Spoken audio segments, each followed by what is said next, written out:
Alors aujourd'hui, dans le cadre de notre chronique Assurance de Promutuelle Montmagny-Lillet, nous avons le plaisir d'être avec Geneviève Boucher, qui est, et je lis exactement pour bien dire le titre, agente en assurance de dommages des particuliers.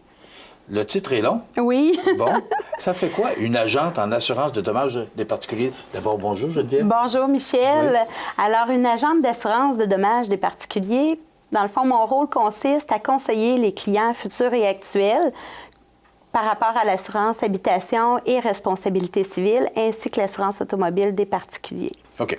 Aujourd'hui, on va parler des locataires occupants, parce que c'est important pour les locataires occupants d'avoir des assurances. Est-ce que c'est important d'avoir des assurances quand on est locataire occupant? Oui, c'est très important d'avoir de l'assurance locataire occupant.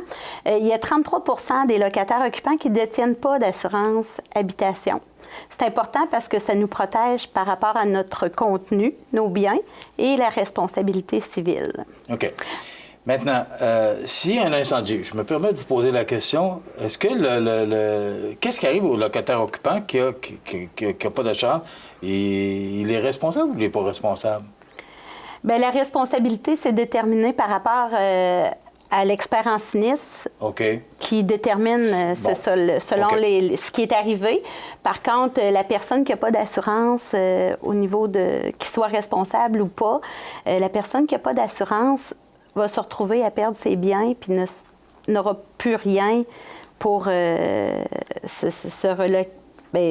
racheter des vêtements et tout ça. Pour recommencer en neuf, en fin de compte? Oui, c'est ça. Okay. Y a-t-il un montant d'assurance minimum à souscrire? Chez Promutuelle, on a un montant d'assurance minimum de 10 000 concernant le contenu, puis de 1 million pour la responsabilité civile. Mais on suggère fortement à nos clients le 2 millions pour une faible différence de coût. Moi, parce qu'il n'y a pas... Des fois, on s'imagine qu'entre le premier million et le deuxième, que ça va coûter une fortune, mais dans le fond, c'est très accessible. Ah oui, vraiment. C'est très faible, la différence de coût. Ça vaut pas la... Pardon? Ça vaut pas la peine de s'en passer. Oui. Ça protège contre quoi? Bien, dans le fond, l'assurance locataire s'applique en deux volets. Il y a le contenu. On vient couvrir, dans le fond, les biens meubles et les effets personnels des clients. Il y a deux types de protection pour couvrir le contenu. Vous avez la protection risque désigné qui couvre principalement le feu, le vol, le vandalisme et certains dégâts d'eau. On offre aussi la protection tout risque qui, elle, est une formule plus étendue, comme par exemple, on couvre le bris accidentel des biens. Le deuxième volet, c'est la responsabilité civile qui vient couvrir tout dommage corporel et ou matériel causé involontairement à un tiers. Puis ce qui est important de mentionner par rapport à la responsabilité civile, c'est que cette responsabilité nous suit partout dans le monde, dans le cadre de notre vie privée. Oui, c'est important. Oui.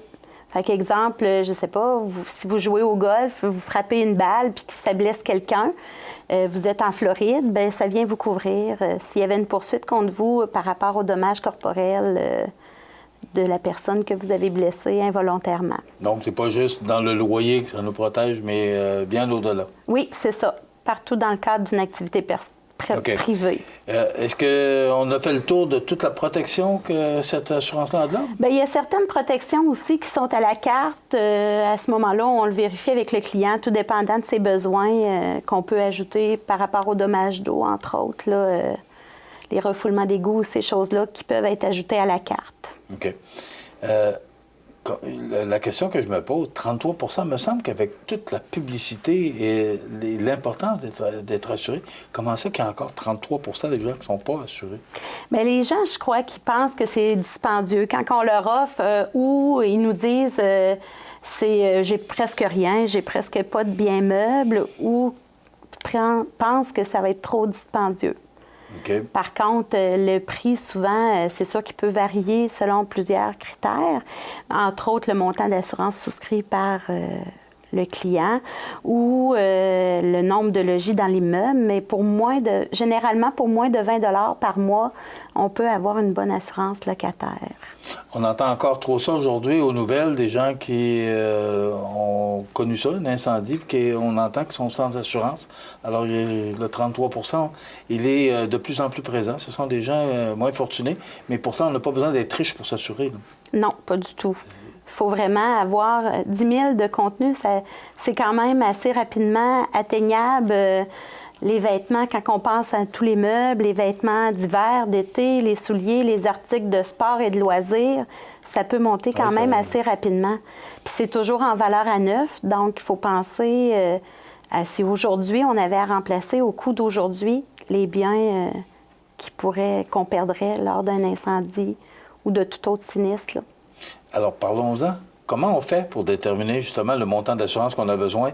Est-ce que c'est vous qui êtes la spécialiste, qui allez aider la personne à déterminer ou comment on fait pour déterminer le montant d'assurance qu'on a besoin? Bien, moi, je suggère souvent aux clients de faire un inventaire de leurs biens, puis d'essayer de voir la valeur aujourd'hui, combien que ça pourrait coûter remplacer tous ces biens. Mais c'est sûr que c'est plus le client qui peut nous mentionner. Il y en a qui préfèrent y aller avec le minimum pour convenir à leur budget aussi. Je dis souvent aux clients, c'est mieux d'avoir le minimum que de ne pas en avoir du tout d'assurance, là. Est-ce que les gens comprennent bien ça aujourd'hui? Bien, il faut leur expliquer, mais oui. Oui, mais parce que vous êtes dans le milieu. Oui. Est-ce que les gens comprennent l'importance aujourd'hui d'être assurés? Bien, de plus en plus, parce qu'on en voit souvent dans les médias des gens qui se retrouvent à la rue suite à un incendie, donc ça sensibilise quand même les gens, mais de voir la statistique qui dit qu'il y a quand même 33 de gens qui n'en ont pas, puis je lisais que dans cette statistique-là, il y a 25 qui ne pensent même pas à prendre une assurance, que probablement qu'ils ne savent même pas peut-être que ça existe, là. Je ne vous cache pas que je suis quand même surpris d'apprendre ça, que 33 des gens ne sont pas assurés. Oui. Vous parliez de prix tout à l'heure. Donc, ce qui est important de comprendre, c'est que c'est accessible. C'est pas si dispendieux que ça de s'assurer, mais c'est une protection tellement importante, même au niveau de l'appartement, parce que là, vous parlez beaucoup de biens meubles, mais il faut penser aussi au loyer où on habite. On est responsable du coin qu'on habite. Effectivement. Puis, exemple, si on met le feu accidentellement, l'exemple du chaudron oublié sur le poêle. Le célèbre chaudron. C'est ça. À ce moment-là, bien, facilement, si on prend un immeuble qui contient plusieurs appartements, c'est facile de se retrouver avec une poursuite qui peut être assez élevée là, à ce niveau-là. Donc, la responsabilité vient couvrir ce montant-là, dans le fond. Est-ce que vous avez des conseils à donner aux gens qui nous écoutent, justement, en prévention par rapport à l'assurance, l'importance de s'assurer? Puis aussi, on parle beaucoup, on en a parlé avec Pierre dans les chroniques précédentes. La prévention est un mot bien important aujourd'hui. Oui, effectivement.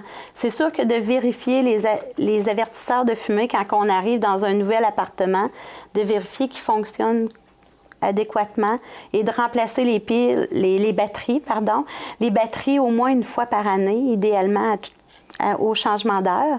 Mais ça, c'est un conseil qui est simple puis que les clients peuvent appliquer. Il y a aussi ne pas utiliser le chaudron d'huile à friture. C'est super dangereux pour le feu.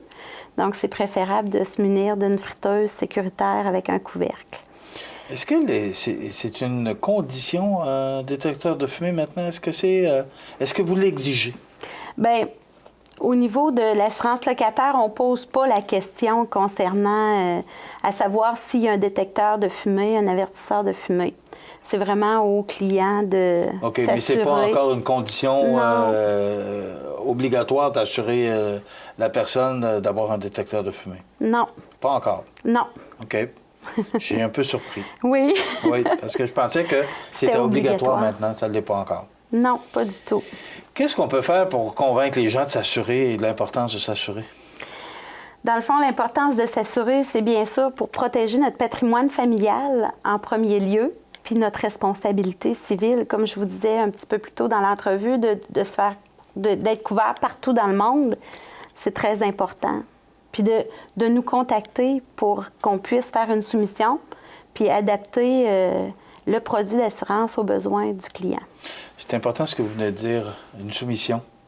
Alors, à partir du moment où la personne communique avec vous, vous allez, avec tous les biens ou la nomenclature des biens, être capable de pouvoir leur dire le prix que vous avez ou ce que ça peut coûter. Et ce que moi j'ai compris, en tout cas, c'est que c'est très accessible et que personne aujourd'hui peut se permettre de ne pas être assuré. Effectivement, vous avez raison, Michel. C'est pas très long, la soumission concernant. On a quelques questions à poser, mais c'est vraiment pas très long. Geneviève, j'espère avoir convaincu, en tout cas avoir fait baisser le pourcentage aujourd'hui. Oui. Grâce à cette chronique. Merci d'avoir été avec nous. Alors, Geneviève Boucher, qui est agente en assurance de dommages des particuliers chez Promutuel Assurance Montmagny-Lillet. Merci beaucoup d'avoir été avec nous. Merci, Michel. Alors voilà, c'était notre chronique d'assurance Promutuel Montmagny-Lillet pour cette semaine. On se retrouve dans 15 jours.